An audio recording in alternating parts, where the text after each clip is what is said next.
Bonjour à tous, Guns et Fnut, bienvenue sur But Football Club pour notre traditionnel talk show olympique lyonnais. Ce vendredi, en ouverture de la 5e journée de Ligue 1, l'OL reçoit le SCO d'Angers au Groupama Stadium. Pour ce match, on reçoit un ancien des deux clubs.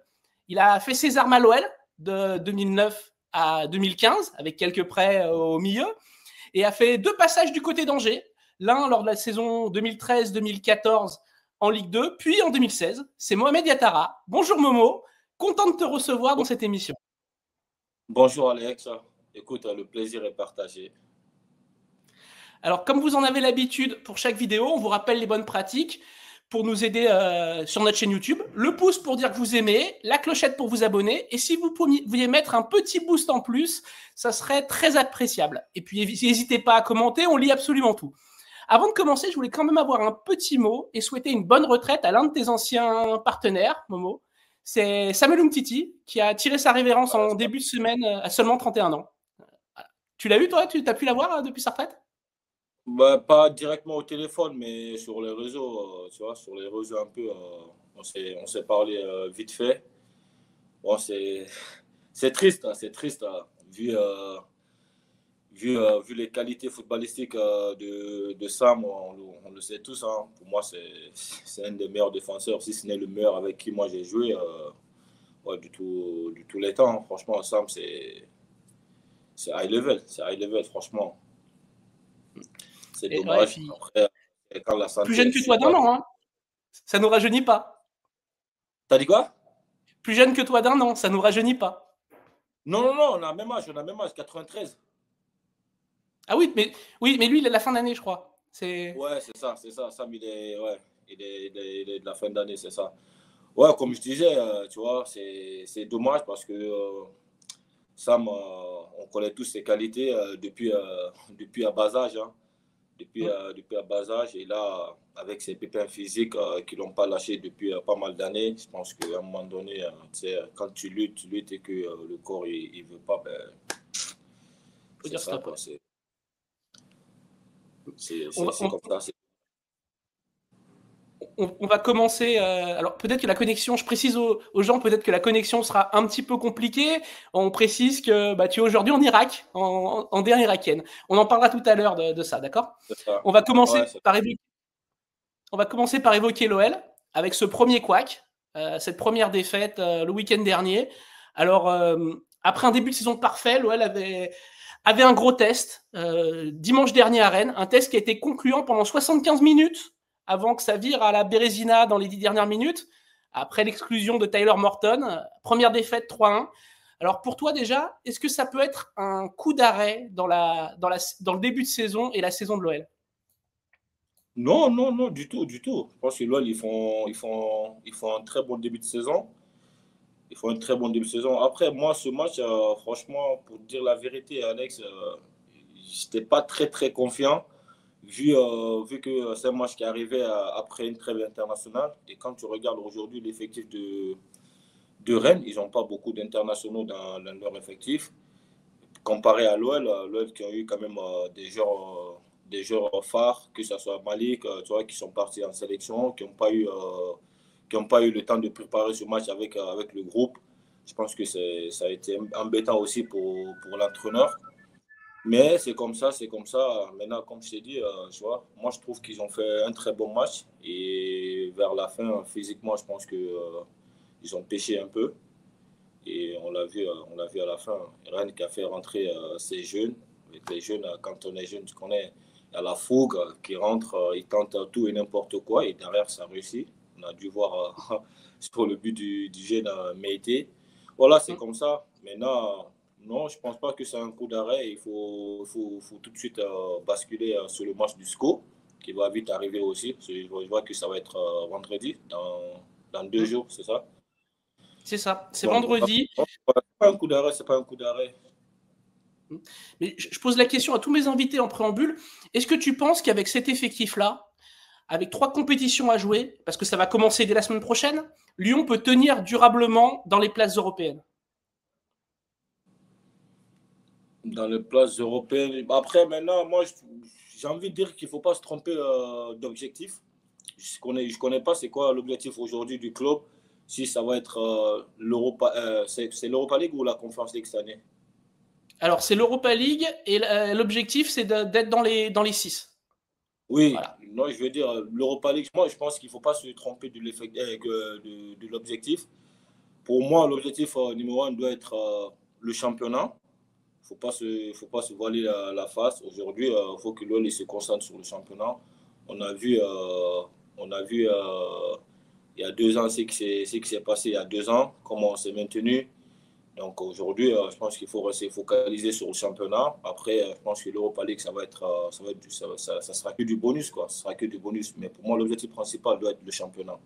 Même si aujourd'hui on a besoin d'argent et que voilà, dans les compétitions européennes, voilà, il faut essayer d'aller le plus loin possible pour essayer de prendre le maximum d'argent possible. Mais pour moi, il faut qu'il reste concentré sur le championnat. Justement, tu viens d'en parler, c'est le match de ce vendredi là, face au SCO d'Angers. Comment tu vois cette réception d'Angers? Toi, tu connais bien les deux équipes et d'ailleurs tu continues toutes deux de les suivre. Comment tu vois cette opposition entre un Angers qui est 12e, qui réussit un plutôt correct début de saison compte tenu de la rigueur budgétaire, et Lyon qui, de son côté, réalise un excellent début de saison, mais pareil, c'est deux clubs qui ont été marqués du saut de l'austérité, on va dire, cet été. Parce qu'Angers a quand même perdu son meilleur buteur, pareil comme Lyon à la toute fin.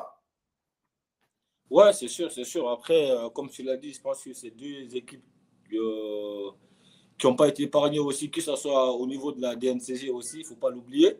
Je pense que le SCO aussi, ils étaient sur les radars de la DNCG, comme l'OL. Maintenant, je pense que voilà, c'est déjà passé. Toutes les deux équipes sont focus sur le championnat, sur leurs objectifs principaux.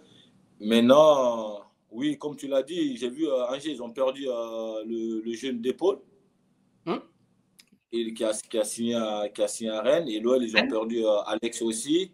Et derrière, on avait Miko Tadze qui devrait prendre le relais, qui part aussi au dernier moment. Mais non, moi, je suis confiant, je suis confiant. C'est vrai que le SCO, c'est une équipe embêtante voilà, qui a toujours su se battre avec ses armes. Mais je pense que ça va pas être un match très difficile pour l'OL, même si tous les matchs sont pas quand même faciles. Mais je vois bien l'OL gagner quand même ce match. On va passer maintenant à un dossier qui a beaucoup, on va dire, animé ce début de semaine, pour pas dire plus. On va pousser plus loin l'analyse du match du Stade Rennais et revenir sur la colère des Lyonnais, des joueurs et du staff, et aussi, il faut le dire, des dirigeants, parce qu'il y a eu Mathieu Louis-Jean a eu ses mots, je les ai mis en bas, pour s'interroger sur la cohérence de l'arbitrage, sur la VAR. Alors j'aimerais qu'on s'attarde un peu sur cette question que j'ai posée en préambule, qui est en haut. Y a-t-il un arbitrage anti-OL? Alors Momo, déjà, je voulais ton regard sur les faits de jeu. Tu me dis si c'est logique ou non, et tu peux justifier un petit peu, mais voilà. Alors, l'exclusion directe de Tyler Morton après sa tentative de croc en jambe sur Kader Meïté. Ben, sur l'action, on l'a tous vu, hein, on l'a tous vu. On l'a tous vu. Je pense que le défenseur rennais, il mérite un rouge. Il mérite un rouge. Ah non, je parlais d'abord de Tyler Morton. De Tyler Morton. Le carton rouge lyonnais. Est-ce que pour toi, c'est un rouge j'ai revu les actions. Pour moi, ouais, pour moi, ça mérite un rouge. Maintenant, je ne sais pas s'il avait un carton jaune avant ou pas, Non, non, c'était un rouge mais direct. ouais, je pense que ça mérite parce que c'était quand même flagrant. Il faut se dire la vérité, c'était quand même flagrant. C'était pas comme une faute, on voit d'une faute intelligente, on voit d'une obstruction ou quoi. Là, c'était vraiment flagrant, quoi. Je pense que le rouge, Ouais, c'est par derrière, par rapport au fait que c'est par derrière, c'est ça qui te fait ouais, dire quand même. même si l'action reste quand même très loin du but, à 80 mètres du but, mais c'est très flagrant quand même la faute. Elle est très flagrante. Ouais, pour moi ça mérite. Le rouge, il est mérité. Le rouge, il est Alors, mérité. la semelle de Rouault sur Kélis Mera, où finalement, ça reste pas, ça glisse, si on écoute Anthony. Mais effectivement, maintenant, du moment où tu donnes le rouge, même si le rouge de l'OL, celui de l'OL, il est mérité, pour moi, cette action, il n'y a même pas de débat. Il n'y a même pas de débat. Franchement, tu regardes la VAR, même pas 2 secondes, tu mets un rouge direct. En plus, derrière, il dit ça glisse pas. Ça glisse pas de quoi? Comme on dit, des fois, l'intention vaut l'action. Même s'il ne fait pas exprès. Du moment il y a le contact, il met la semelle. On voit bien l'action. Là, il risque de lui faire mal et à la cheville et le genou. On voit bien la position de son genou, comment il est. Et c'est un jeune, il est fragile. Il faut protéger, il faut les protéger. Il ne faut pas seulement protéger des grands joueurs, il faut protéger tout le monde. Et là, pour moi, cette action, c'est un fait de jeu. C'est un fait de jeu. Pour moi, s'il y a un rouge là-dessus aussi, et qui a, je crois, à ce moment, il y a toujours un zéro pour l'OL. Hein. Mm. Là, je crois même que. Attends. Oui, il y a un 0 pour l'OL à ce moment-là. C'est la 32e. Il y a toujours un 0 pour l'OL. Après cette action, s'il prend un rouge là-dessus, pour moi, le match, il finit pas pareil, quoi. Il finit pas pareil. Alors, je voulais qu'on revienne aussi sur le hors-jeu de Jérémy Jacquet sur le but de l'égalisation. Alors, sur l'action, on ne voit pas très bien. Il y a la tête du Rennais, ça touche Clinton Mata et l'arbitre considère que Clinton Mata le remet en jeu. Mais dès que le ballon touche la tête du Rennais, il y a hors-jeu. Pour toi, est-ce que c'est juste de ne pas siffler hors-jeu là-dessus, alors qu'il est quand même flagrant, hein? Je pense que l'action, il doit compter l'action à partir du moment où le Rennais il touche la balle.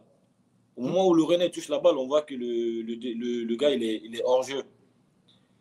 On voit que le gars il est hors jeu. Et derrière, il dit que la balle elle a touché Clinton, alors que déjà c'est pas intentionnel. Et même, comme tu l'as dit, je pense que ça fait pas mal d'années, l'OL il est plus arbitré pareillement que d'autres équipes. Voilà, on voit quand même l'absence de notre grand président. Depuis qu'il n'est plus là, on voit pas mal de choses quand même qui se répètent.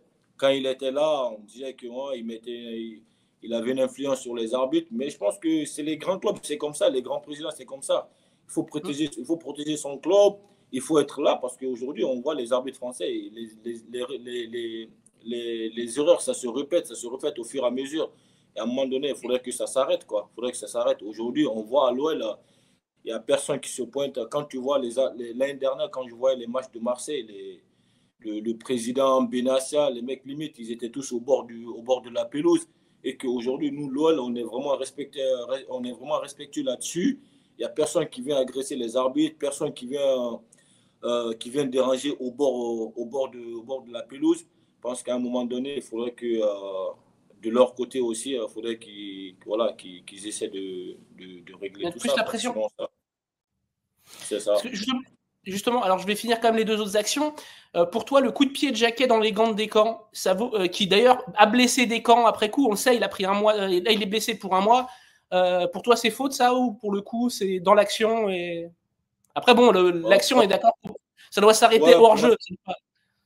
Oui, déjà. Après, pour être honnête, j'ai revu les images. C'est du 50-50. C'est pas comme si le gardien d'abord il met la main et que lui il vient mettre le pied. Les deux ils interviennent en même temps, quoi. Les deux ils interviennent en même temps. C'est un peu dur de siffler. Et après, je sais pas s'il a regardé la VAR sur cette action aussi ou pas.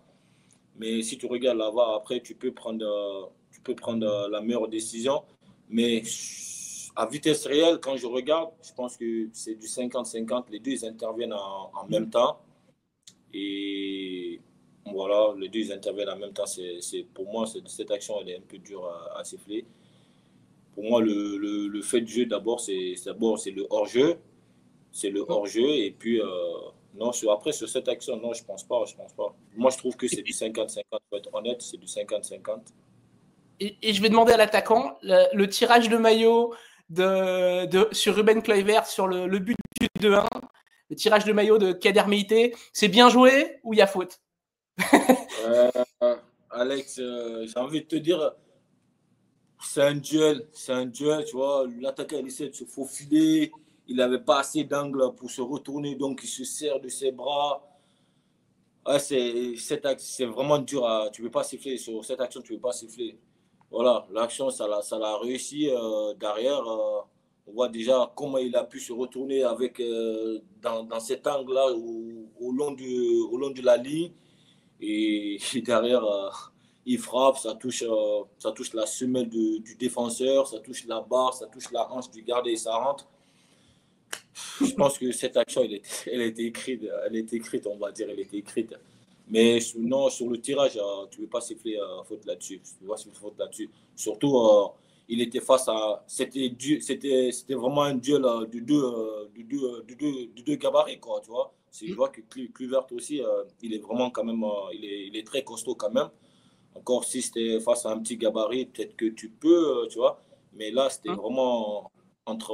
Voilà deux mecs bien costauds, quoi. Donc, tu peux pas siffler là-dessus, tu peux pas siffler là-dessus. Pour moi, déjà, il ne doit pas se retourner sur cette action. Il doit l'envoyer au panneau, vers le panneau publicitaire. Il ne doit jamais se retourner. Mais c'est comme ça leur réussit. Et tant mieux pour lui et tant mieux pour elle, tu vois. Comme c'est un jeune aussi, il rentre et il marque 2 buts, enfin un but avec cette action. Franchement, il n'y a rien à dire, il y a rien à dire sur cette action. Donc tu comprends que la FFS ne fasse son mea culpa que sur l'action de Kalis Mera, la semelle de Rouault sur Kalis Mera, ou ça te choque? Parce que même si la question initiale, tu as répondu en disant que l'OL manque peut-être de présence et se fait avoir parce qu'il manque de présence. Pour moi, c'est ça aujourd'hui. C'est ça. Après, il demande que chacun reste dans son rôle. Mais je pense que, comme tu l'as dit, ils doivent aussi faire leur mea culpa à eux. Parce que ça commence à être trop. Et comme même, je crois, c'était l'année dernière, quand je crois que c'était Coco qui avait pris une grosse semelle. À Saint-Etienne, oui. À Saint-Etienne. Tu vois, et puis, tu vois, ça se répète. Et toujours contre l'OL, alors qu'avant, quand le président se pointait, tu vois, tu vois, c'était limite, tu vois, ça parlait que de ça, quoi, tu vois. Aujourd'hui, je pense que maintenant, c'est à eux aussi de faire leur mea culpa, comme tu l'as dit, tu vois. Alors, on va pas faire du Real Madrid TV, mais on va quand même rappeler, parce que le Real a l'habitude de crier et pleurer sur l'arbitrage, mais on va quand même rappeler que Stéphanie Frappard a souvent fait des erreurs contre Lyon et qu'elle était à la VAR sur ce match, et que Rudy Buquet vient de remonter en Ligue 2 après avoir été déclassé l'année précédente. Donc là, on a quand même eu un duo qui n'était pas extraordinaire, mais en tout cas, je pense que les arbitres de Rennes-Lyon ont quand même bien contribué au pourrissement de la situation et aux crispations sur le banc. Notons que suite à ce match, l'OL a pris une décision forte. À partir du prochain match, Daniel Congré, le discret coordinateur sportif du club, sera sur le banc. Il va pacifier les débats, calmer les esprits et éventuellement mettre un peu de pression sur le 4e arbitre. Donc tu vas être entendu. Ouais, mais tu vois, je pense que c'est ça. Quand tu vois Marseille, et je t'ai dit tout à l'heure, limite, Benassa, il est sur le terrain, quoi. Les mecs, ils mettent une pression énorme sur le délégué. Et derrière, on voit comment ils sont arbitrés comparé à l'OL aujourd'hui. Donc, à un moment donné, il va falloir de la présence aussi du côté de l'OL, quoi. Sinon, ça peut pas marcher parce que c'est les détails. Aujourd'hui, on sait, même un point, ça suffit. Tu peux descendre avec un point en moins. Tous les points sont importants. Tous les points sont importants. Il ne faut pas négliger. Donc, je pense que ouais, c'est un truc que l'OL il doit vraiment tenir compte. Il doit prendre vraiment en considération. Parce que sinon, au fur et à mesure, ça risque de se répéter, quoi. Alors, j'en viens à l'autre débat du match de Rennes, l'autre point sensible. C'est justement le numéro 9. Avec cette déclaration de Fonseca avant le match, suite au départ pas vraiment remplacé de Georges Mikotadze, il a dit que l'OL était préparé à jouer sans attaquant. En prenant d'ailleurs l'exemple du PSG qui a reconverti Ousmane Dembélé en numéro 9. Qu'est-ce que tu penses déjà tout simplement de cette mode de jouer sans numéro 9? Toi, le numéro 9. Non, mais c'est pas possible. Tu peux pas. On l'a vu avec Barcelone un peu à l'époque. Il y avait Fabregas, l'Espagne aussi. Mais non. Il y a ces équipes qui peuvent se permettre, d'autres non. Aujourd'hui, avec cette équipe de l'OL, on ne peut pas jouer sans attaquant. Maintenant, il faut se mettre dans la peau de l'entraîneur. Comme tu l'as dit, Alex, l'OL, ils n'ont pas assez d'attaquants aujourd'hui. Ils ont que Satriano qui est sur le visuel. Oui, il vient d'une blessure musculaire, c'est ça? Il revient d'une blessure musculaire après une grave blessure l'an dernier. Donc, ils font très attention. Voilà, il revient d'une blessure musculaire. Maintenant, il faut se mettre dans la peau de l'entraîneur. Aujourd'hui, il n'y a pas assez d'attaquants. Je pense que c'est le seul. C'est le seul attaquant de pointe aujourd'hui qu'on a. Maintenant, quand il revient avec, dans le match face à Rennes, il y avait combien? Il y avait 1-0 pour l'OL encore. Il ne le fait pas rentrer. Il y a encore le résultat. Le résultat, il est encore favorable pour l'OL. Dans la peau de l'entraîneur, il se dit quoi? Bon, je le garde, je n'ai pas envie de le remettre, de le reperdre tout de suite. Je préfère le garder. Vu pour l'instant, le résultat il est encore favorable pour nous. Et dans le futur, je sais que j'aurai besoin de lui. Surtout, tu connais, quand tu reviens d'une blessure musculaire, c'est jamais évident. Donc, c'est pour ça que je te dis, il faut se mettre dans la peau de l'entraîneur. Je pense que l'entraîneur, il sait que Coco, il ne va pas jouer à ce poste. Même Coco, il a souvent répété, il n'est pas à l'aise dans ce poste. Il n'est pas à l'aise dans ce poste. Marseille, là, c'était plus Kalis Mera. Oui, voilà. Et même, toi, ce que je suis en train de dire, je pense que pour moi, il faut se mettre dans la peau de Fonseca. Il s'est dit que voilà, il ne fallait pas prendre de risque avec lui, mais il sait que son numéro 9, ça va être lui. Il n'a pas le choix. Il est obligé de le mettre. Mais là, vu qu'il revenait d'une blessure musculaire, je pense qu'il l'a protégé aussi. Moi, je pense que c'était ça son idée, je pense. J'espère. Est-ce qu'on n'a pas vu les limites dans tous les cas de ce plan sans attaquant avec les 2 balles de match à 1-0 ratées par Kalis Mera, qui n'est pas un avançant, qui a perdu son duel face à Brice Samba, qui pour le coup est un excellent gardien de duel, et Adam Karabatic, qui pareil s'est retrouvé dans la situation d'un neuf et qui a manqué de conviction dans sa frappe. Est-ce qu'on n'a pas vu les limites de ce plan finalement, en se disant que c'est bien d'empiler les milieux? Non, mais les limites, je dirais oui et non, parce que ça pouvait être aussi l'attaquant qui pouvait rater cette occasion. Surtout comme tu l'as dit, face à un Brice Samba qui est quand même très fort en 1 contre 1, qui essaie de faire déjouer l'attaquant. Parce qu'on voit sur l'action de Mera, avant qu'il tire, il fait un geste, tu vois, il essaie de rentrer dans la tête de l'attaquant. C'est pas facile. Ça pourrait être l'attaquant aussi qui pourrait rater cette action. Mais quoi qu'il arrive, tu peux pas jouer sans attaquant. Faudra essayer de mettre un attaquant de métier voilà, parce qu'on voit que l'OL, ça produit du beau jeu, ça amène des actions, que ce soit à droite, à gauche, au milieu. Maintenant, il faut mettre un attaquant de métier pour essayer de conclure tout ça, quoi. Alors, on vient à l'habituelle rubrique Focus de la semaine. Cette semaine, je l'ai fait sur un ami à toi. Je l'ai fait sur Coco Tolisso, qui a dépanné d'ailleurs en 9 contre l'OM. Pas sur le dernier match, vu que c'était Kalis Mera devant lui, ils avaient un petit peu interverti. Et qui n'a pas trop aimé cette expérience. Mais voilà, c'est quand même le leader de notre classement des notes. Il a un 6,3 de moyenne. Donc, il est premier au classement but des notes moyennes sur le début de saison. C'est le meilleur buteur de l'OL cette saison avec 2 buts. Voilà ses stats qui, si on accepte son faible pourcentage de duels gagnés liés au fait qu'il évolue plus haut sur le terrain, sont très intéressantes. Est-ce que pour toi, avec le départ de Lacazette, il s'est vraiment imposé comme le nouveau patron de cette équipe? Avec le départ de Alex, non. C'est pas qu'avec le départ de Alex. Même avec Alex, je pense que Coco, c'était le taulier quand même de cette équipe. C'est le couteau suisse depuis pas mal d'années, même avant de partir d'abord au Bayern. Et depuis qu'il est encore revenu, quand il est revenu, on a vu qu'il a été un peu embêté par les pépins physiques, parce qu'il a eu pas mal de grosses blessures. Mais je pense que là, son corps s'est réhabitué maintenant à des gros efforts intensifs, des courses à haute intensité, et voilà, quoi, toutes les semaines. Et non, c'est pas que seulement par rapport au départ de Alex. Coco a toujours été un leader de cette équipe. On l'a tous vu, même pendant ses débuts, quand il avait commencé, il avait joué à droite, à gauche avec Rémi Garde, latéral droit, latéral gauche, milieu. Il a dépanné un peu partout. Mais moi, je pense qu'il doit redescendre d'un cran pour essayer de maintenir cette équipe, pour être encore, pour essayer de contrôler, pour essayer de contrôler l'équipe, que ce soit dans les temps forts ou dans les temps faibles. Parce que quand tu es bas, tu as le jeu en face de toi. Et aujourd'hui, il a cette expérience. Il peut contrôler le jeu en étant bas. En étant haut, je pense que des fois, c'est un peu... Je ne vais pas dire que c'est un peu compliqué, mais ce n'est pas pareil.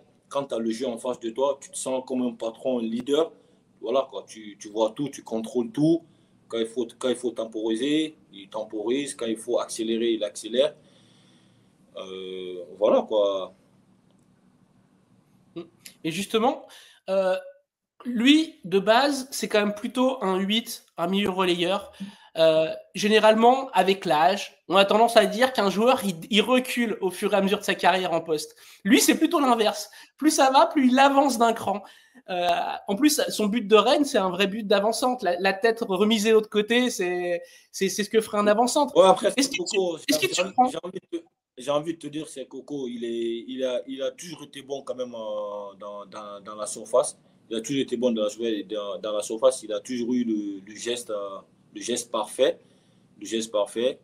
Que ce soit de la tête, avec les pieds. On l'a vu quand il était au Bayern. Le but quand il marque contre le PSG de la tête.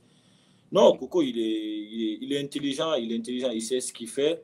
Avec l'expérience aussi, maintenant, c'est encore, tu vois, ça s'est encore plus bonifié. Mais comme tu l'as dit, avec de l'âge, normalement, tu vas redescendre, mais sauf que lui, il monte. Mais j'ai envie de dire aussi qu'il n'a pas le choix. Il n'a pas le choix. Il est dans son club de cœur. Aujourd'hui, c'est le capitaine. Comme tu l'as dit, avec le départ de Alex, il a encore plus de responsabilités. Voilà, et maintenant, il doit faire avec, même si c'est pas le rôle qu'il aimerait avoir aujourd'hui, mais il n'a pas le choix. Il sait qu'il n'a pas le choix. On a besoin de lui à ce poste. Il est obligé il essaie de répondre présent de la plus belle des manières. Et aujourd'hui, il le fait très très bien. Tant mieux pour le club. Mais je pense qu'il faudra essayer de trouver une solution déjà sur le poste d'attaquant. Et aussi, moi, je pense que Coco, il doit redescendre d'un cran, comme je t'ai dit, pour contrôler cette équipe. On va en parler dans la compo, je Pour pense. vraiment être le métronome, quoi, je veux dire, pour être le métronome pour gérer que ce soit les temps forts, les temps faibles avec les jeunes. C'est des fois, ils ont tendance à aller trop vite pendant qu'il faut temporiser le jeu. Et je pense que Coco, c'est le mieux placé pour faire ça. Alors, j'en viens à la compo probable dans 2 jours. Là, en ce moment, on enregistre entre midi et 2, donc c'est pendant la conférence de presse de Paulo Fonseca, mais ça devrait confirmer certains choix avec cette équipe type probable. Il y a quand même un doute par rapport à Tagliafico ou Abner. Aujourd'hui, il y a Abner en conférence de presse, c'est peut-être un indice, mais Tagliafico est prêt. C'est la première fois de la saison où on aura 4 absents, avec Rémi Descamps qui a rejoint pour un mois l'infirmerie, aux côtés d'Ernest Ouama et d'Aurel Mangala, qui se rapproche lui d'un retour. Quant au maître à jouer de cette équipe, ce maître à jouer reculé Taylor Morton, il sera suspendu suite à son carton rouge, donc on connaîtra la durée de la suspension ce soir, mais il ratera au moins Angers. Forcément, il y aura des changements par rapport au match de l'OM et de Rennes. Moi, j'ai mis 3 nouvelles têtes, avec le retour de Tagliafico, comme je l'ai dit. Il y en aura au moins 2, ça c'est sûr. Est-ce que tu nous rejoins sur cette compo avec donc Dominique Grec dans les buts, Enslem Maitland-Niles, Mata Niakate dans l'axe qui paraît logique, on a mis à gauche Tagliafico parce qu'on pense que maintenant il est prêt, Tesman Tolisso au milieu, donc Tolisso dans une position plus basse, Mera en 10, Fofana Karabec et donc Satriano en pointe. Pour toi, c'est la bonne. On est bien là? Oui, je pense que ouais, c'est la meilleure compo possible. Et donc pour toi, Moi, tu l'as. oui, c'est la meilleure. Tu peux pas. Pour moi, ouais, tu peux pas faire mieux. Il faudra, il La faudra vraie. commencer avec l'équipe. Maintenant, ça, c'est notre idée à nous. Maintenant, il faut se mettre dans la peau de l'entraîneur parce qu'il y a plusieurs aspects à prendre en compte vis-à-vis de l'adversaire. Voilà, quoi, tu vois. Il faut voir comment ça va se passer. Normalement, avec un bloc bas, il faudrait quand même un 9 à la Satriano. Oui, c'est sûr, c'est sûr, c'est sûr. Mais bon, il faut. Après, l'attaquant, je ne le connais pas assez. Des fois, avec un bloc bas, je ne sais pas si c'est un attaquant de profondeur ou c'est un pivot, tu vois, comme Pivot. Alex, tu vois, avec un bloc bas ou avec Alex, où c'est très fort sur les appuis, où tu peux t'appuyer techniquement dans les petits espaces, c'est fort, c'est fluide. Maintenant, il faut voir, comme je l'ai dit, il y a plusieurs aspects à prendre en compte, quoi. En tout cas, je présume que tu es d'accord avec le double pivot Tolisso-Tessman en l'absence de Morton.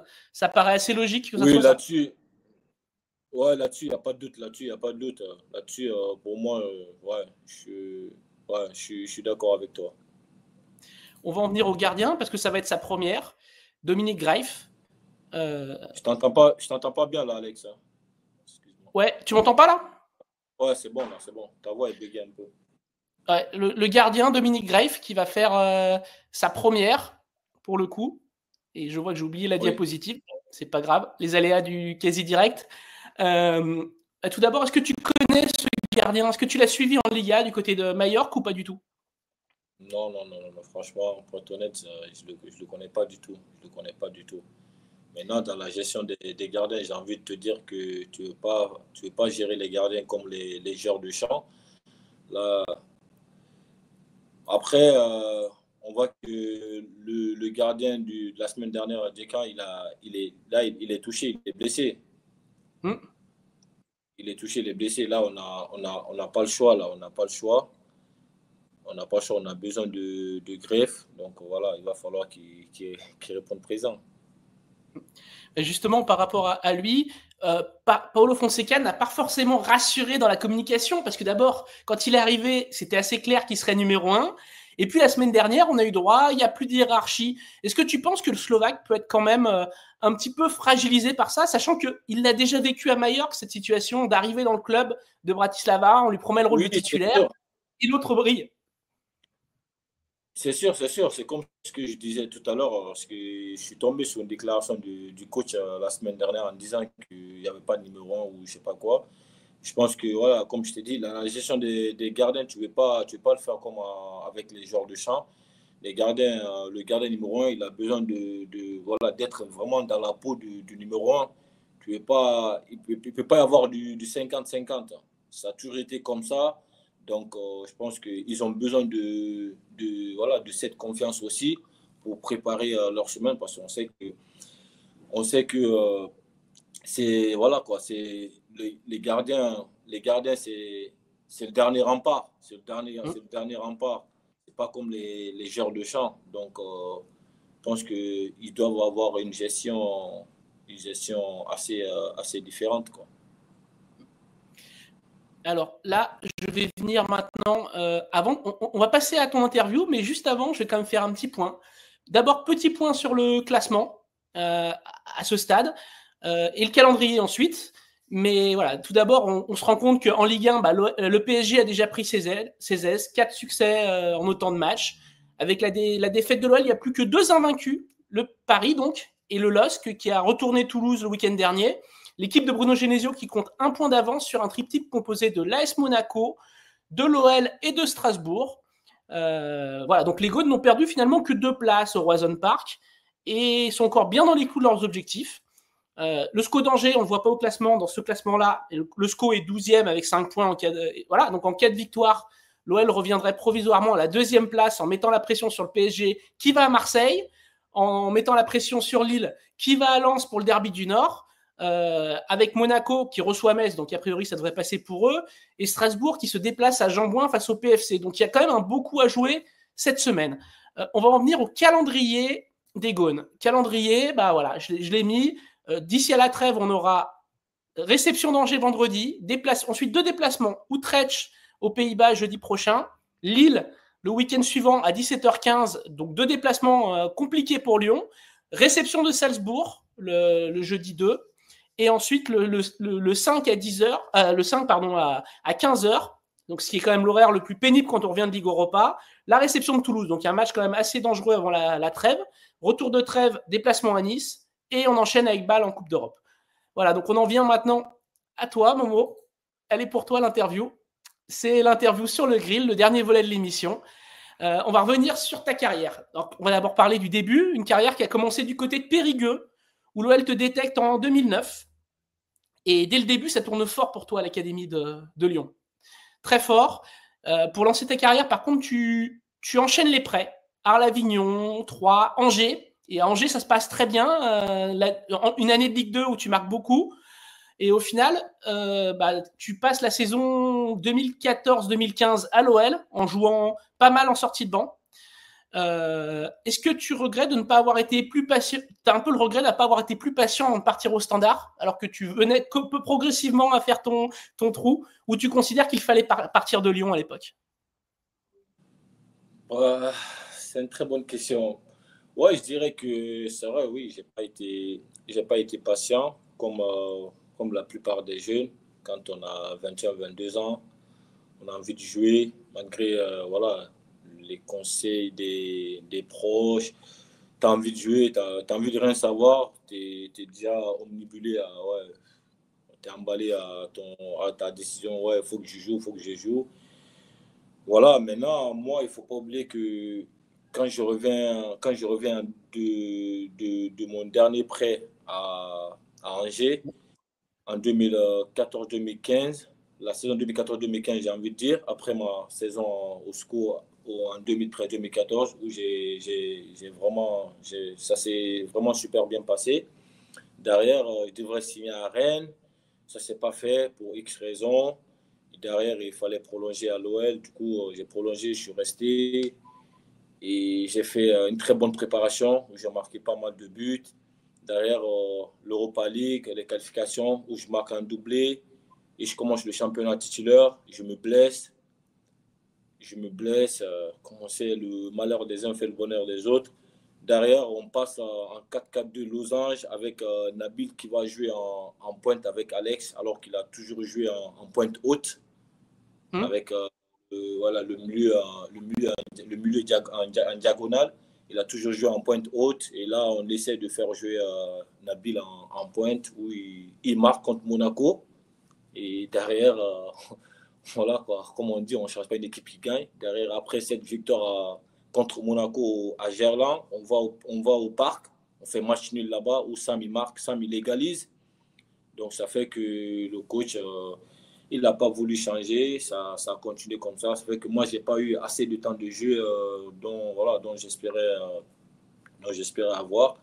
Maintenant, c'est comme ça. Et derrière, je décide de partir au Standard. C'est vrai que oui, non, je dirais que c'est vrai, j'ai pas été patient, mais j'étais jeune, voilà, c'était comme ça, c'était comme ça. J'ai pas été patient. Je suis parti très très vite. Après, il faut pas oublier, il y a pas mal il y a pas mal d'aspects aussi à prendre en compte. Parce qu'après cette saison où j'ai passé jeu, j'ai souvent été remplaçant. Quand on va en stage la saison d'après en Suisse, où j'ai vraiment fait une très bonne préparation, j'ai eu une discussion avec le coach Hubert Fournier, avec l'arrivée de Beauvu, qui m'a dit carrément que j'allais pas avoir du temps de jeu à nouveau. Je pense que ça m'a quand même mis un coup à la tête. Je pense que voilà, j'avais 22 ans à cette époque. J'avais 22 ans. Quand tu dis à un jeune de 22 ans tout de suite qu'il ne va pas avoir du temps de jeu, je pense que la première des choses, il se dit, bah, faut que je parte. Tout de suite, il se dit, faut que je parte. Voilà, et derrière, voilà, je suis parti. Moi, je pense que le coach, il aurait dû quand même me laisser tranquille. Il aurait dû me laisser tranquille, finir ma préparation, faire les matchs de préparation. Parce qu'il ne faut pas oublier que cette année, on n'avait pas commencé, nous les internationaux, on n'avait pas commencé en même temps que les autres. On est arrivé un peu tardivement, que ce soit Alex, moi, euh, Anto, Max. On a rejoint le groupe en stage en Suisse. Donc moi, quand je suis arrivé, franchement, j'étais en pleine forme. Voilà, j'avais vraiment à cœur voilà, de tout, excuse-moi du temps, de tout niquer cette année. Parce que l'année d'avant, j'ai pas eu le temps de jeu que je voulais avoir. Mais derrière, quand le coach il te dit que tu vas pas avoir le temps de jeu parce que voilà, il y a Beauvu qui a signé. Du coup, voilà, je pense que c'est plus ça aussi qui m'a poussé à partir. Mais je pense que je suis parti très tôt quand même. J'aurais dû quand même rester, faire les matchs de prépa et voir comment les choses allaient se passer. Mais j'étais jeune, j'avais pas assez d'expérience. Aujourd'hui, je te le dis ça parce que voilà, j'ai vécu ça avec ces expériences-là. Maintenant, je me sers de ces expériences maintenant pour voir les choses différemment. Voilà. À cet âge aujourd'hui, peut-être même à 25, 26 ans, il m'aurait dit ça. Je lui aurais dit, OK, il n'y a pas de souci. Ben, je ne veux pas avoir du temps de jeu. OK, ben, je vais bosser. Ben, tu verras, le meilleur jouera. Mais j'étais jeune, j'ai 22, 23 ans. Tu me dis, tu vas pas avoir du temps de jeu. La première des choses, c'est de dire quoi? Ben, je pars. Sachant qu'il y a le Justement, standard qui me aussi. Et du coup, je suis parti. tu es parti en Belgique, où tu ne fais d'abord que 6 mois avant de retourner à Angers 6 mois, tu reviens 6 mois, tu repars 6 mois. Qu'est-ce qui fait que ça n'a pas marché au Standard de Liège? Qu'est-ce qui fait que ça n'a pas marché? C'est Alex, quand j'étais à l'OL, je suis toujours parti en prêt. J'ai jamais été transféré. Ça, c'était mon premier transfert. C'était mon premier transfert. Encore une fois, j'étais jeune. Voilà, normalement, avant de signer dans un club, d'abord, tu essaies d'abord de discuter avec le coach pour savoir s'il compte vraiment sur toi, comment ça va se passer et tout ça. Mais comme je t'ai dit, encore une fois, moi, c'était mon premier transfert. Tu l'avais pas fait là. Je ne l'ai pas fait, j'ai même pas y pensé. J'ai même pas y pensé. Mais aujourd'hui, comme je t'ai dit, c'est avec toutes ces expériences maintenant que voilà, je vois les choses différemment. Donc, je pars au Standard et je découvre que ce n'est pas le coach qui me voulait. Le coach, il avait fait venir un attaquant croate qui avait signé à Caen, Ivan Santini. D'accord, oui, je vois lequel c'est. Ouais. Ivan Santini qui venait de Courtrai. Le coach, il avait fait venir cet attaquant. Le coach aussi, je pense, c'était un croate ou c'était un scandinave, j'ai envie de dire. Et il a fait venir Ivan. Et même quand on s'entraîne, la façon dont il voulait jouer, c'était un système de jeu plus pour Ivan, quoi. Comme on sait qu'Ivan, il était vraiment grand, costaud, il était bon de la tête. Il demandait vraiment aux ailiers, voilà, quoi, qui centrent beaucoup, parce qu'Ivan, il était vraiment fort de la tête. On avait Anthony Knocker, d'ailleurs, voilà, qui est gaucher, qui n'aimait pas jouer sur le côté gauche. Il voulait tout le temps jouer sur le côté droit. Il obligeait Anthony à jouer sur le côté gauche pour l'amener à centrer. Et voilà, comme je t'ai dit, avec le temps, j'ai découvert tout ça. Pas j'ai découvert tout ça, même quand je suis arrivé, j'ai tout de suite compris que le coach, il ne me voulait pas tout de suite. Mais je me suis mis dans la peau, voilà. Je me suis dit, bah, écoute, boss, essaie de donner le meilleur de toi-même. Déjà, tu quittes l'OL, tu ne vas pas encore revenir ici après quelques semaines d'entraînement pour dire que non, faut que je parte. Non, le moment où je suis là, il n'y a pas de souci. Maintenant, je vais me battre pour ma place. Le coach, je vois que je ne suis pas le choix du coach. Je pense que c'était plus le choix du directeur sportif. Et voilà, du coup, j'ai commencé voilà, à bosser. Et derrière, j'inverse la tendance. J'inverse la tendance. On joue l'Europa League, les qualifications de l'Europa League où je fais un match énorme, énorme. Franchement, je pense que c'est un de mes meilleurs matchs de ma carrière, je dirais, où j'ai été énorme, mais on se fait éliminer.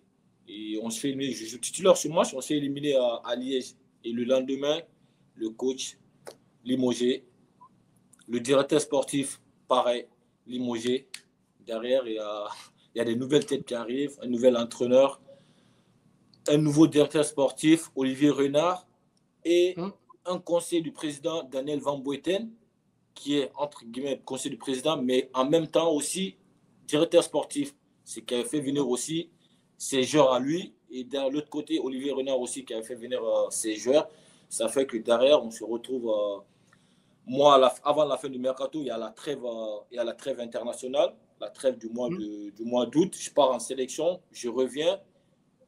Mon casier, il est déjà pris par un autre joueur. On était énorme dans le vestiaire, il n'y avait plus de place. Et moi, derrière, ils me disent qu'ils ne comptent plus sur moi. Alors que je venais juste d'arriver, ça faisait quoi? Un mois et demi, tu vois? Et le coach qui arrive aussi, voilà, il a fait venir 2-3 joueurs de son ancienne équipe de Saint-Tron. Il dit, il ne compte pas sur moi en gros, il met hors du groupe. Ok, tu ne comptes pas sur moi, je viens de l'OL quand même. Je ne viens pas d'une petite équipe. Et voilà, tu me mets sur le banc, je peux comprendre, mais directement me mettre hors du groupe. Et il a fait une fois, deux fois, et après, à un moment donné, moi, je n'ai pas réussi à digérer tout ça. Et la fois de trop, c'était la fois de trop où j'ai vu que je n'étais pas encore dans le groupe, j'ai pris mes affaires, je suis rentré chez moi.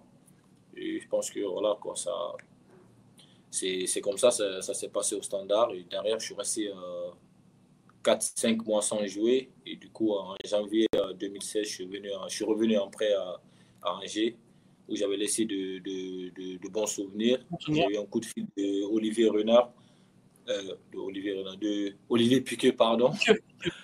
Olivier Piquet qui m'a appelé, qui m'a demandé si je voulais revenir au club. Je lui ai dit avec plaisir. Surtout qu'ils étaient en Ligue 1, ils étaient remontés en Ligue 1.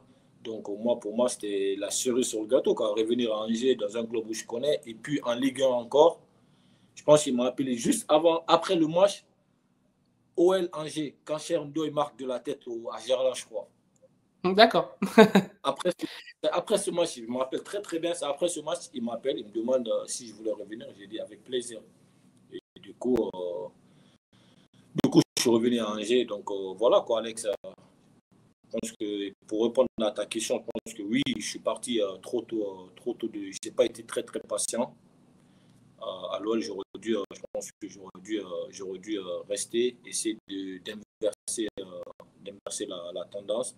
Mais comme je t'ai dit encore une fois, du moment où un coach te dit tout de suite, alors que j'ai rien demandé, hein, il vient te voir et te dit, écoute, on a recruté un tel, voilà, Claudio Beauvue, tu n'auras pas de temps de jeu.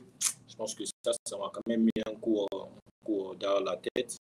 Je dis, je pense que ça sert à rien de lutter. En France, le club où finalement tu n'auras pas passé le plus de temps, c'est 3 saisons complètes, c'est la Auxerre. Quel souvenir tu gardes de ce passage à la GIA qui aujourd'hui est de retour en Ligue 1? Toi, tu as connu la période difficile de la Auxerre, entre guillemets. Mais, très, très difficile. Ouais, très difficile. Très difficile. Mais tu gardes quel souvenir d'Auxerre? Auxerre, c'était quand même bien pour toi, ce passage? Oui, non, franchement, c'est quand même que des beaux souvenirs. Comme on dit, c'est dans les périodes les plus difficiles qu'on reconnaît les vrais, les hommes, on va dire. Moi, je suis venu à Auxerre après encore 6 mois sans être en compétition au Standard, où on m'a mis à la cave. Je suis resté 6 mois sans jouer. Et derrière, au mois de janvier, j'ai eu la proposition de l'AGIA qui me voulait. Et ils étaient dans une position très, très délicate.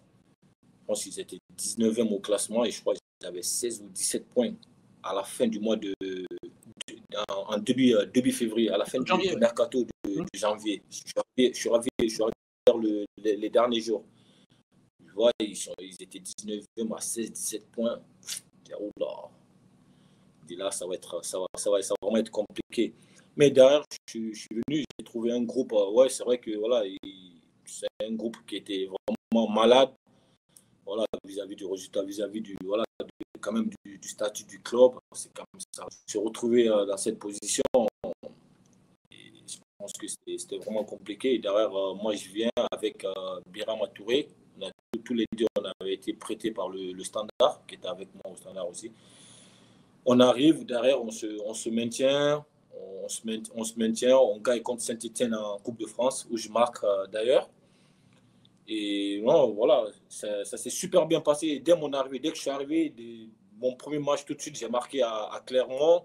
Et la semaine d'après, je joue contre Saint-Etienne en Coupe. Je rentre et je marque. Et après, ça s'est suivi. Quand ça s'est suivi, on a enchaîné des victoires. Derrière, on s'est maintenu vers la fin. Et c'était pas gagné aussi. Il fallait aller gagner à Nîmes. Sachant que Nîmes, ils étaient sur une dynamique incroyable. Il fallait qu'ils gagnent aussi pour monter. Et nous, il fallait qu'on gagne aussi pour se maintenir. Derrière, moi, je marque ce fameux but du milieu de terrain à la Cossière où le stade il était rempli. Je marque ce but de 45 mètres ouais, sur un lobe du milieu de terrain. Et derrière, nous, on se maintient. Et franchement, c'était magnifique. Quoi. Et ensuite, après Auxerre, tu choisis de t'exiler en Chine à Jiunyu. C'est la première de tes expériences exotiques. Comment ça s'est passé là-bas? Ben écoute, le club, c'était City Group. Moi, je ne connaissais pas trop, mais le club, c'était City Group. Quand j'arrive là-bas, on m'explique un peu. Après, du moment où moi, j'arrive en fin de contrat à Auxerre, J'avais des propositions, que ce soit en Turquie, en Chypre et tout ça, en Grèce. Après, En Turquie, petite c'est précision, Momo, en Turquie où ton frère aîné est une idole. Donc, c'est important oui, de le dire. exactement. Ouais, c'est vraiment une idole là-bas. Où, voilà. D'ailleurs, le club, ils sont servis de ça pour essayer de m'attirer. Mais après, il ne faut pas oublier que moi, je sortais quand même voilà, de la GIA. Je voulais pas aller, à l'époque, je voulais pas aller en D2, en D2 turc. Je voulais pas aller en D2 turc. Je voulais absolument aller. J'avais des propositions j'avais des propositions. J'étais en contact avec. Mon aile était en contact avec son partenaire qui nous avait fait vraiment croire que voilà, il y avait des clubs de première division. Il fallait juste être patient, que j'allais signer. Du coup, j'ai décliné pas mal de propositions. C'est les propositions de deuxième division et aussi en première division en Chypre, notamment Apollon et tout ça, qui me voulaient absolument aussi. Du coup, moi, j'attendais les propositions de la première division. Au final, ça ne s'est pas fait. Et du coup, je reste jusqu'au dernier moment. Après, tu as cette proposition de la Chine qui arrive. Après, il ne faut pas oublier financièrement aussi, c'était pas moi, même si c'était la deuxième division, c'était sur un contrat de. Comme c'était l'année de Covid, ça fait que c'était un contrat de, on va dire, de 16 mois. Oui. Quoi. S'il fallait qu'il fasse fallait qu'il finisse la saison, c'était le mois de septembre. Il fallait qu'il finisse la saison de septembre à décembre. Il fallait qu'il fasse, qu'il fasse une saison sur 4 mois. Quoi. Et moi, je me dis, sur 4 mois, ce qu'il me proposait quand même, c'était quand même intéressant que sur 4 mois. Et derrière, une nouvelle saison de janvier à décembre. Quoi. Je me suis dit, ben, pourquoi pas tenter l'expérience financièrement, c'était pas mal. Il ne faut pas se mentir. Et aussi, je me suis dit, c'est City Group, si ça monte, ou même si ça ne monte pas, si je fais bien mon boulot, je peux vite aller en première division. Quoi. Et puis, ça peut basculer. C'était un challenge, tu vois. Je me suis dit, je me suis lancé un défi aussi. Malheureusement, quand j'arrive en Chine, je me fais les croisés. Ouais, je me fais les croisés et derrière, je résilie mon contrat, je rentre en France pour me faire opérer à Lyon par Sonnery Côté.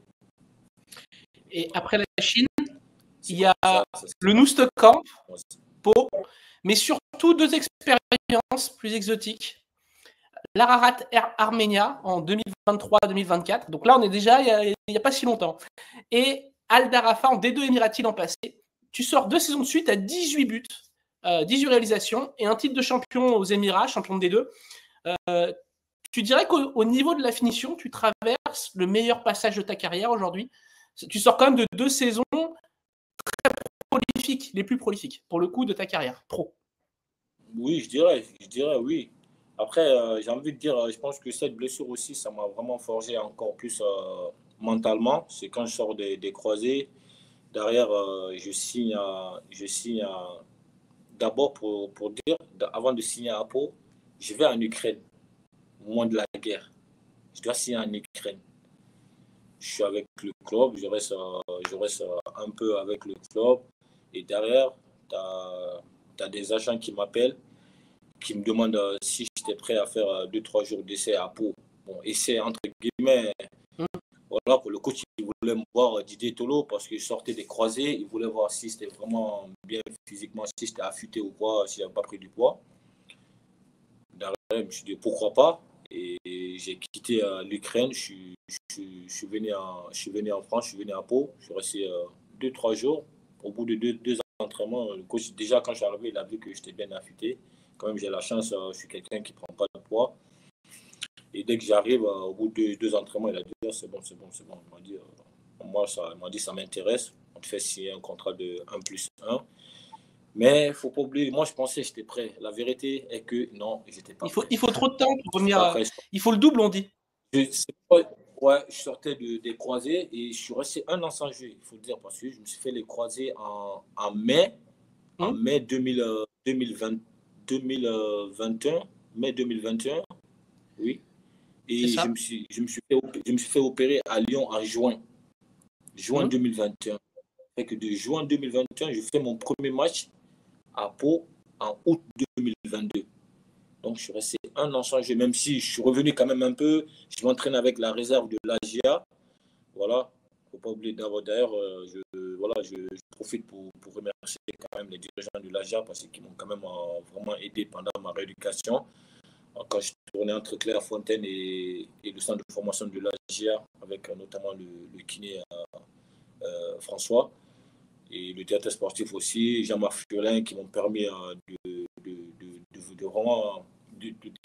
qui m'ont vraiment aidé dans ma rééducation, quoi, j'ai envie de dire. Donc, je profite de leur remercier. Maintenant, quand moi j'arrive à Pau, je pense que je suis prêt, alors que voilà, je sortais d'une année sans compétition. Quand je commence, le corps, ça faisait un an, le corps il n'est pas en compétition.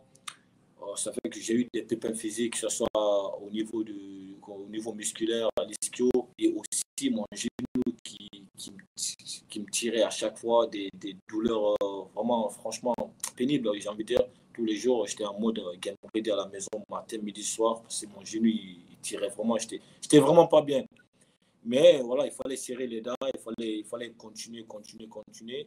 Jusqu'au mois de janvier-février. C'est à partir de janvier-février 2023, franchement, j'ai senti que mon corps était vraiment prêt. C'est à partir de cette période, franchement, j'étais vraiment bien.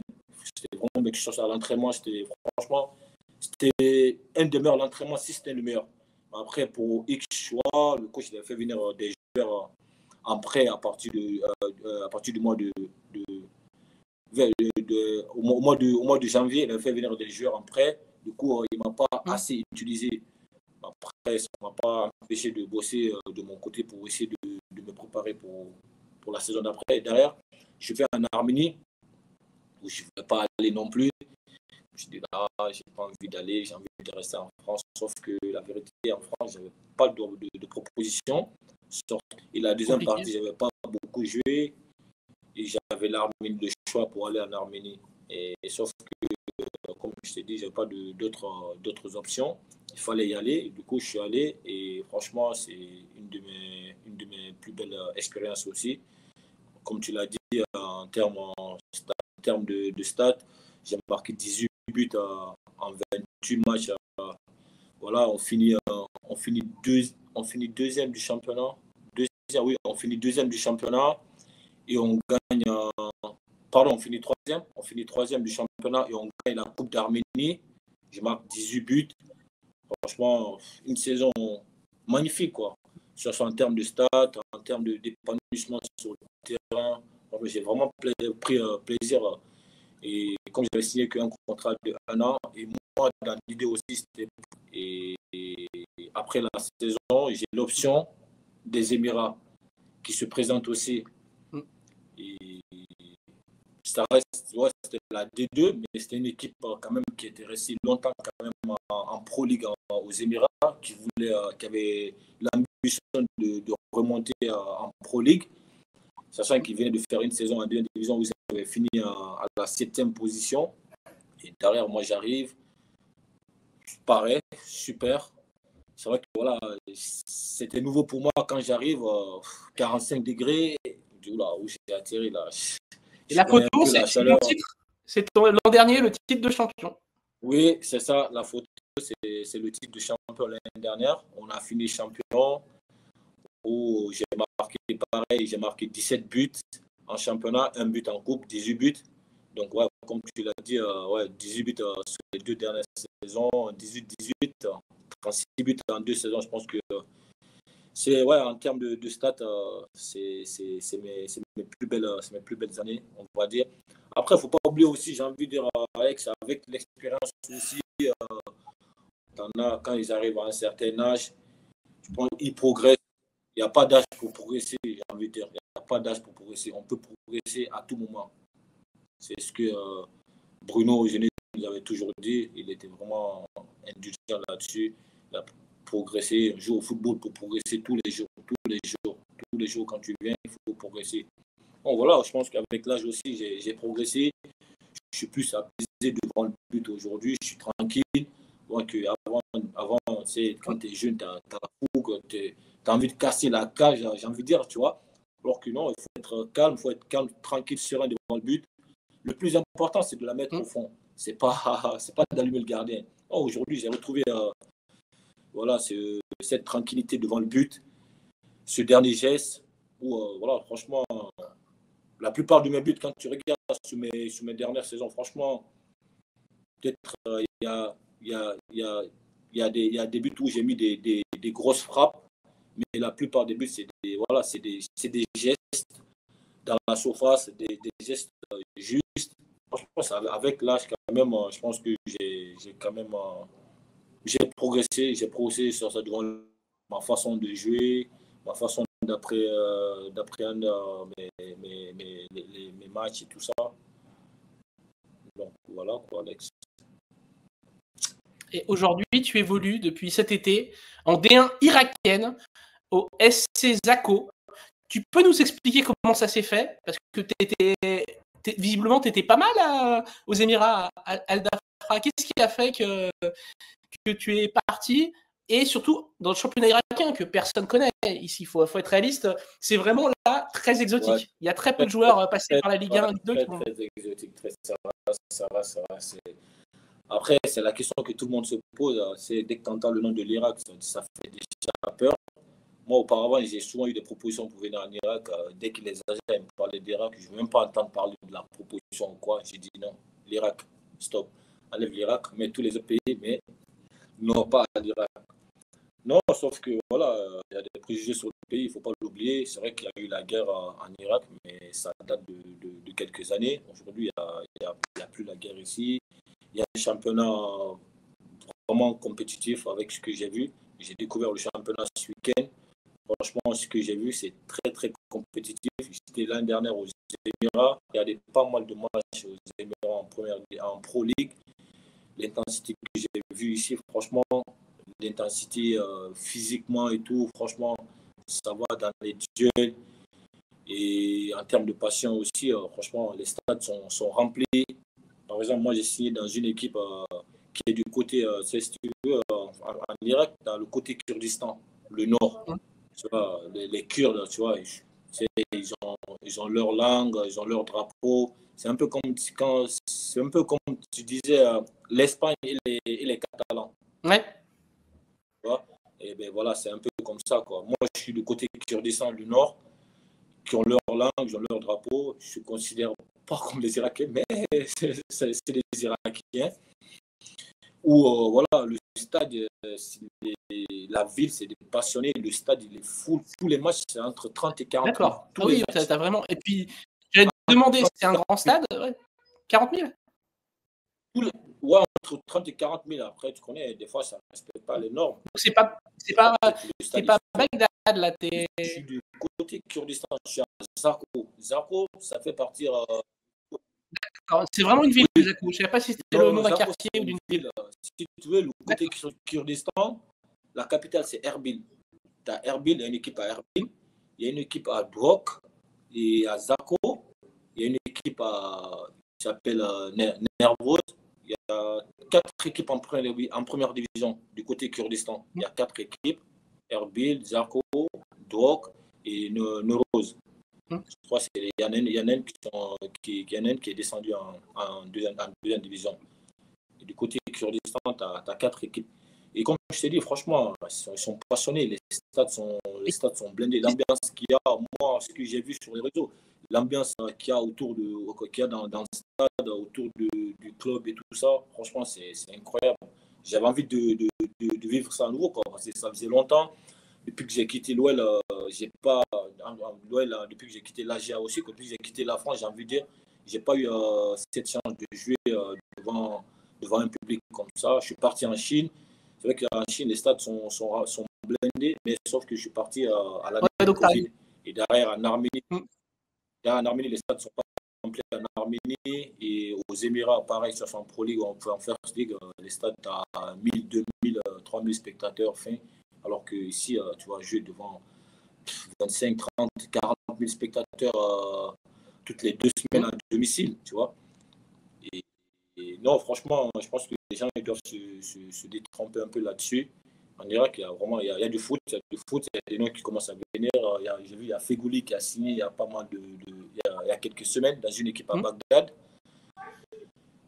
Maintenant, le problème qui se pose ici un peu, c'est les déplacements. Les déplacements, c'est quand même Quoi, c'est en bus? long. Ouais, c'est en bus. Ouais. Quand tu es du côté Kurdistan, pour partir jusqu'à Bagdad, il te faut au moins 7 heures de bus. 7 heures, ouais, il te faut 7 heures de bus. Après, il ne faut pas oublier, il y a des pauses entre-temps, mais ça reste 7 heures de bus. Quand même, ceux qui ont la chance, qui jouent dans les équipes du côté de Bagdad, il y a pas mal d'équipes à Bagdad, je crois qu'il y a au moins 9 ou 10 équipes à Bagdad. Donc ça va, le trajet entre eux là-bas, ça va, c'est bien. Mais nous qui sommes du côté Kurdistan, ça reste long. Et par exemple, là, ce week-end, on est allé à Bagdad, on a joué contre une équipe là-bas, on a perdu 1-0. On est allé à Bagdad, on est parti 2 jours avant.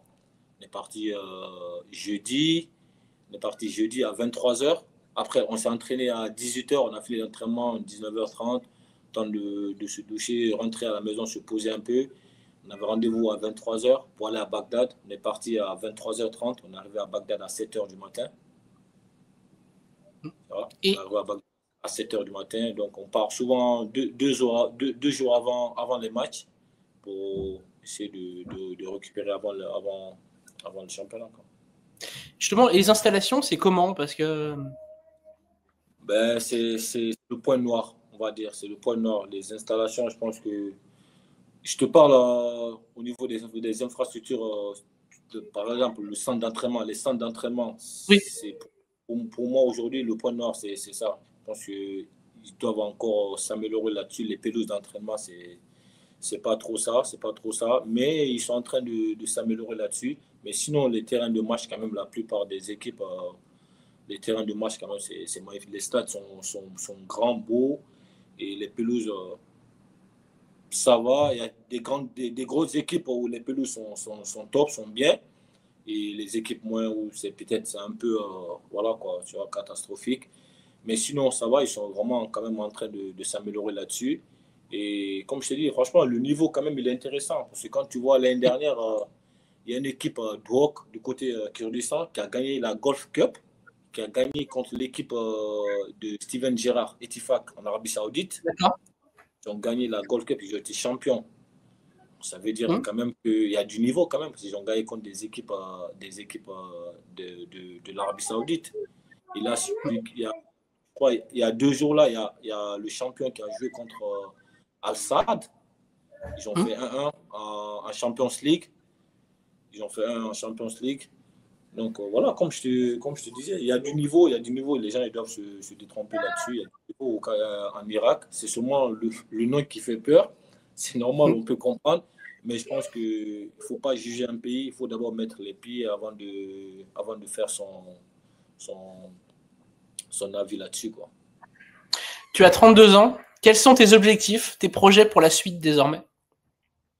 Franchement, j'ai envie de kiffer. Aujourd'hui, j'ai envie de continuer à prendre plaisir, à marquer mes buts comme je l'ai fait ces 2 dernières années. Parce que c'est ce qui m'anime aujourd'hui. Marquer des buts, voilà, et puis à continuer à prendre plaisir, et puis on verra. C'est aujourd'hui, tu sais, quand tu es attaquant, quand tu arrives à un certain âge, tu vis par rapport à tes stats. Dès que tu ne stats pas, ça va commencer à basculer au niveau de ton âge. Mais dès que on va discuter de ton âge, c'est vrai. À chaque fois que tu marques, on oublie ton âge. Mais dès que tu ne marques pas, c'est à ton âge qui vient se mettre en ligne de mire. Donc aujourd'hui, moi, j'ai envie de continuer à prendre plaisir. Voilà, j'ai 32 ans, je me sens vraiment bien, je suis affûté, je suis bien physiquement, je connais bien mon corps aujourd'hui. Voilà, je dors bien, chose que voilà, on ne faisait pas avant. Tu vois, comme on dit, mais rien n'est tard. Ça fait quand même 2-3 ans que, depuis que j'ai eu mes croisés, j'ai changé pas mal de choses dans ma façon dans mon équilibre de vie, je vais dire. Je sens en termes de nutrition, de sommeil, d'hydratation. Et voilà, maintenant, ça m'a permis d'enchaîner les matchs. Il ne faut pas oublier, mes dernières années à l'AGA, j'ai eu pas mal de pépins physiques, des blessures musculaires. qui a quand même fait que je n'ai pas pu prolonger mon aventure là-bas. Mais bon, mais comme je te dis, chaque expérience quand même nous sert de leçon pour le futur. Que ce soit pour moi, que ce soit pour la nouvelle génération, que ce soit même pour mon fils aujourd'hui. Voilà, je sais quoi lui dire, comment il doit. Voilà, mon fils, il aime le foot aujourd'hui, il veut jouer au foot, donc je sais à travers mes expériences aussi, donc je pense que je peux lui transmettre tout ça, quoi. Comme je t'ai dit, dans la vie, on ne perd pas, on apprend toujours, on apprend toujours. Donc moi, franchement, je suis content, de l'homme que je suis devenu aujourd'hui, de tout ce que j'ai traversé et tout ce que je suis en train de vivre. Je suis reconnaissant. Et puis, voilà, comme je t'ai dit, aujourd'hui, j'ai juste envie de kiffer, continuer à marquer mes buts. Et puis, voilà, prendre plaisir le maximum possible. L'âge, pour moi, l'âge, ça reste c'est un chiffre. Tant que je me sens bien physiquement, voilà, quoi, je suis là. La preuve, à partir de 30, 31 ans, voilà, j'enchaîne des buts. Ça veut dire que, voilà, comme je t'ai dit tout à l'heure, il n'y a pas d'âge pour progresser. On peut progresser à tout moment. Seulement, il faut être focus. Faut être focus et faire attention aux petits détails. Juste pour finir, qu'est-ce que tu retiens de tous tes voyages? De la Chine, de l'Arménie, la France évidemment, mais la Chine, l'Arménie, les Émirats, maintenant l'Irak. Qu'est-ce que tu retiens de tout ça? Bon, c'est des belles expériences.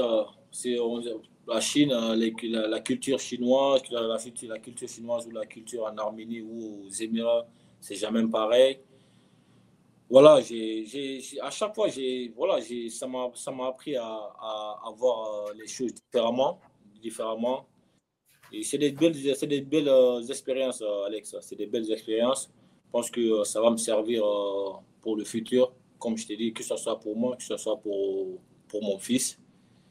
Voilà, c'est que du positif, c'est que du positif. Je suis content de vivre d'avoir vécu toutes ces expériences. Je te remercie, Momo, pour cette belle émission. Merci à toi, merci de ta disponibilité depuis Zaco, parce que c'est pas forcément facile. On avait peur pour la connexion, finalement, ça a bien tenu. Voilà, on a eu on a la chance. On a eu des moments un petit peu de grésillement au niveau de l'image, mais pas grand-chose. Et c'est cool. Et merci à tous de nous regarder. On se retrouve la semaine prochaine pour une nouvelle émission.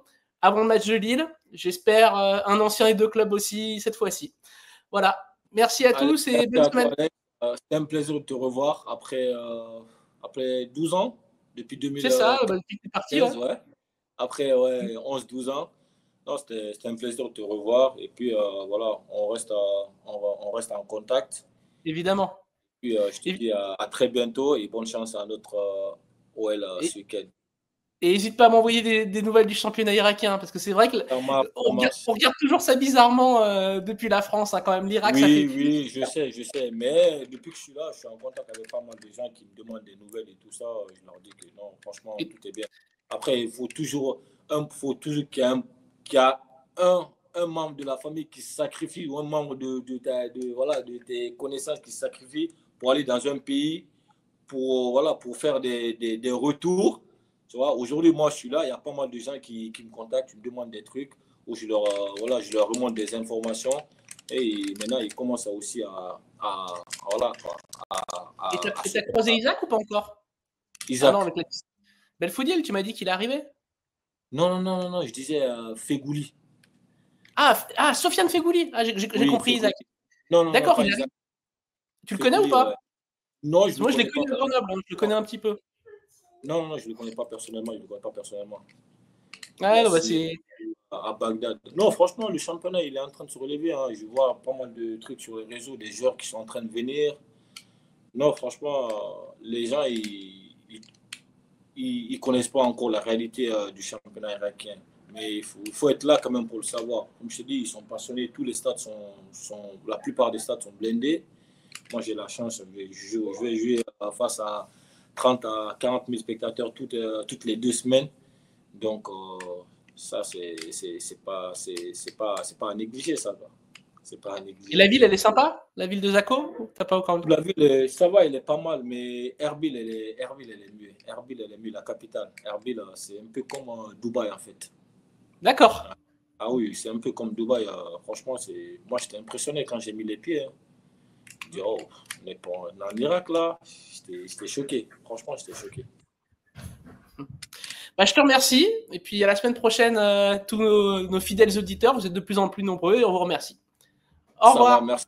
Allez, à très bientôt. Ciao, ciao. Merci.